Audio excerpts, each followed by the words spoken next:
श्रीमान राजेंद्र अर्लेकर जी, यहां के लोकप्रिय मुख्यमंत्री श्रीमान नीतीश कुमार जी, केंद्रीय मंत्रिमंडल में मेरे सहयोगीगण, बिहार के उप मुख्यमंत्री विजय कुमार सिन्हा और श्री सम्राट चौधरी जी, दरभंगा के सांसद भाई गोपाल जी ठाकुर, अन्य सभी सांसदगण, विधायकगण, अन्य महानुभाव, मिथिला के मेरे प्यारे भाई और बहनों, आप सभी को प्रणाम। साथियों, आज पड़ोसी राज्य झारखंड में पहले चरण के लिए मतदान हो रहा है। झारखंड के लोग विकसित झारखंड के सपने को पूरा करने के लिए वोट डाल रहे हैं। मैं झारखंड के सभी मतदाताओं से आग्रह करूंगा कि ज्यादा से ज्यादा संख्या में मतदान में हिस्सा लें। साथियों, मैं मिथिला की धरती की बेटी स्वर कोकिला शारदा सिन्हा जी को भी श्रद्धांजलि अर्पित करता हूं।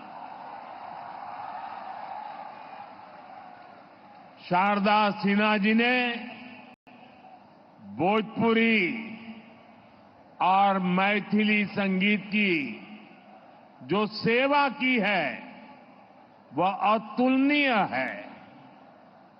खास तौर पर महापर्व छठ की महिमा को जिस तरह उन्होंने अपने गीतों से पूरी दुनिया में पहुंचाया, वो अद्भुत है।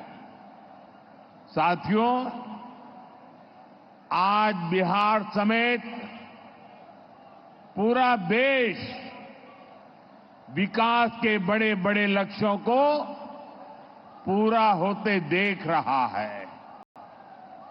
जिन सुविधाओं, परियोजनाओं की पहले सिर्फ चर्चा होती थी, आज वो वास्तविकता बनकर जमीन पर उतर रही है।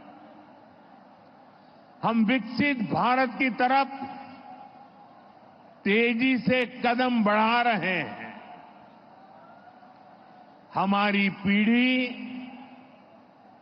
सौभाग्यशाली है कि हम इसके साक्षी बन रहे हैं और इसे पूरा करने में अपना योगदान भी दे रहे हैं। साथियों, हमारी सरकार देश की सेवा के लिए, लोगों के कल्याण के लिए हमेशा प्रतिबद्ध रही है।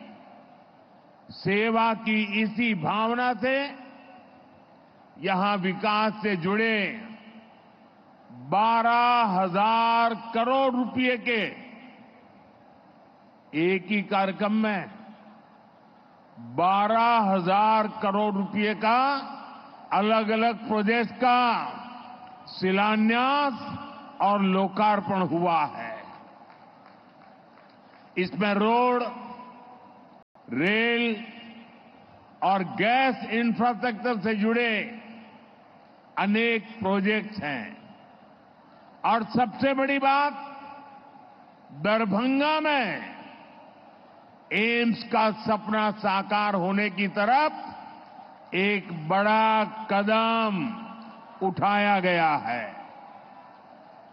दरभंगा एम्स के निर्माण से बिहार के स्वास्थ्य क्षेत्र में बहुत बड़ा परिवर्तन आएगा। इससे मिथिला, कोसी और तिरहत क्षेत्र के अलावा पश्चिम बंगाल और आसपास के कई क्षेत्रों के लोगों के लिए सुविधा होगी। नेपाल से आने वाले मरीज भी इस एम्स अस्पताल में इलाज करा सकेंगे। एम्स से यहां रोजगार, स्वरोजगार के अनेक नए अवसर बनेंगे। मैं दरभंगा को, मिथिला को, पूरे बिहार को इन विकास कार्यों के लिए बहुत बहुत बधाई देता हूं। साथियों, हमारे देश में सबसे बड़ी आबादी गरीब और मध्यम वर्ग की है और बीमारी भी सबसे अधिक इन्हीं वर्गों को प्रभावित करती है। इस वजह से इलाज पर इनका खर्च भी बहुत ज्यादा होता है। हम सब उसी पृष्ठभूमि के हैं, गरीब और सामान्य परिवारों से निकले हैं। इसलिए घर में कोई गंभीर रूप से बीमार पड़ता है तो कैसे पूरा घर संकट में आ जाता है, हम इस चिंता को भली भांति समझते हैं। और पहले के दौर में स्थितियां भी बहुत कठिन हुआ करती थी। अस्पताल बहुत ही कम थे, डॉक्टरों की संख्या बहुत ही कम थी, दवाइयां बहुत महंगी थी, बीमारी की जांच का कोई ठिकाना नहीं था और सरकारें सिर्फ वादों और दावों में ही उलझी रहती थी।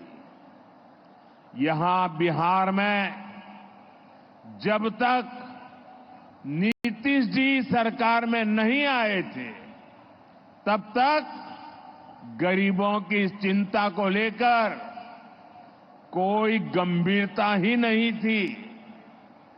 गरीब के पास चुपचाप बीमारी सहने के अलावा और कोई चारा नहीं था।